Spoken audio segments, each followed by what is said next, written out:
Hello views, welcome to Tallarevu రుచులు. ఎలా ఉన్నారు అందరూ? మన ఛానల్లో అయితే మంచి నాన్ వెజ్ రెసిపీస్ పోస్ట్ చేసి చాలా రోజులు అవుతుంది కదండి. సో ఛానల్ వీడియోస్లో అయితే నెత్తళ్ళ పకోడీ పెట్టాను. ఇంట్రెస్ట్ ఉన్న వాళ్ళు చూసేసి ఒక లైక్ చేసి సబ్స్క్రైబ్ చేసి ఇంకా ఎవరికైనా ఇష్టం ఉన్న వాళ్ళకైతే షేర్ చేయండి.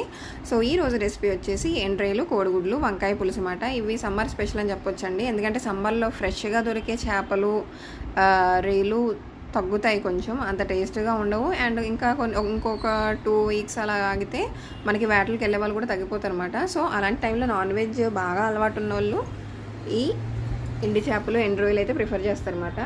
సో ముందుగా బాండి పెట్టుకొని అందులో ఒక 2 to 3 టేబుల్ స్పూన్స్ వరకు ఆయిల్ వేసుకొని, ఆయిల్ వేడెక్కాక ఈ ఎండ్రాయిలు ఏవైతే ఉన్నాయో అవి వేడి నీటిలో శుభ్రంగా వాష్ చేసేసుకొని అప్పుడు గోల్డెన్ బ్రౌన్ కలర్ వచ్చేంత వరకు వేయించుకోవాలన్నమాట.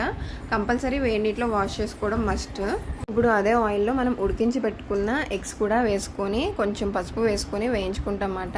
చాలామంది ఈ గుడ్లని ఉడికించుకొని డైరెక్ట్ వేసేసుకుంటారు. అలా వేస్తే అంత టేస్టీగా ఉండవండి. ఇలా నూనెలో వేయించుకొని వేసుకుంటే పులుసులో కానీ ఎగురులో కానీ ఇంకా బాగుంటాయి అన్నమాట. సో మనం అయితే గుడ్లు కూడా వేయించుకొని పక్కకు పెట్టేసుకుంటాము. సో ఈ రైలు అయితే కంపల్సరీ వేడి నీటిలో వాష్ చేయాలన్నాం కదండి. ఎందుకంటే అవి ఎక్కడ ఎండబెడతారో మనకు సరిగ్గా తెలియదు అన్నమాట. సో వాటికి ఏమైనా క్రిములు ఉన్నా, దుమ్మున్నా అవన్నీ పోయేలాగా మంచిగా వేడి నీళ్ళు పెట్టుకొని వేడి నీటిలో ఒక 10 నిమిషాలు నానబెట్టి వాష్ చేసేసుకొని అప్పుడు వేయించుకుంటే బాగుంటుంది అన్నమాట. సో ఇప్పుడు అదే ఆయిల్లో అయితే మనం సన్నగా తరుక్కున్న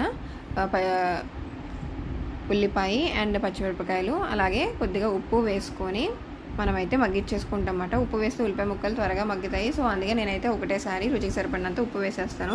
ఉల్లిపాయ ముక్కలు ఒక 50% వరకు మగ్గాక అందులోనే ఒక పెద్ద పొడవాటి వంకాయలు ఒక 2 చిన్న ముక్కలు కట్ చేసుకొని వేసేసుకుంటున్నాం అన్నమాట. అలాగే కొంచెం కరివేపాకు, టమాటా ముక్కలు కూడా వేసేసుకొని టమాటా ముక్కలు అన్నీ బాగా మగ్గేంత వరకు వేయించుకోవాలి. అందులోనే మనము ఇప్పుడు వేయించి పెట్టుకున్న ఎండ్రేలు, కోడిగుడ్లు కూడా వేసుకొని బాగా మిక్స్ చేసేసుకొని ఇందులోకి రుచికి సరిపడినంత ఉప్పు వేసుకోకపోతే ఇప్పుడు యాడ్ చేసుకోండి.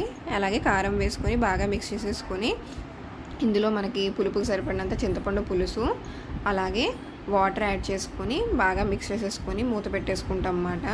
సో వాటర్ యాడ్ చేసేసుకొని మూత పెట్టేసి మీడియం ఫ్లేమ్లో మనకి దగ్గరగా అయ్యేంత వరకు ఉడికించుకోవాలన్నమాట. ఈ పులుసు అప్పుడే టేస్టీగా ఉంటుంది. సో మనకి వాటర్ అంతా తగ్గిపోయి దగ్గరికి వస్తుంది అనిపించుకొని ఆయిల్ పైకి తేరుతున్నప్పుడు కొద్దిగా కొత్తిమీర, కరివేపాకు యాడ్ చేసుకొని స్టవ్ ఆఫ్ చేసేసుకుంటే ఎంతో టేస్టీగా ఉండే ఎండ్రేలు, కోడిగుడ్లు, వంకాయ పులుసు అయితే రెడీ అండి.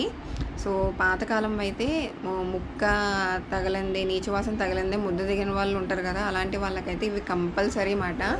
మీలో అలాంటి వాళ్ళకి ఏమన్నా గుర్తుంటే మాత్రం కంపల్సరీ కమెంట్ సెక్షన్లో కమెంట్ చేయండి. తిరిగి మళ్ళీ ఇంకో రెసిపీతో కలిసి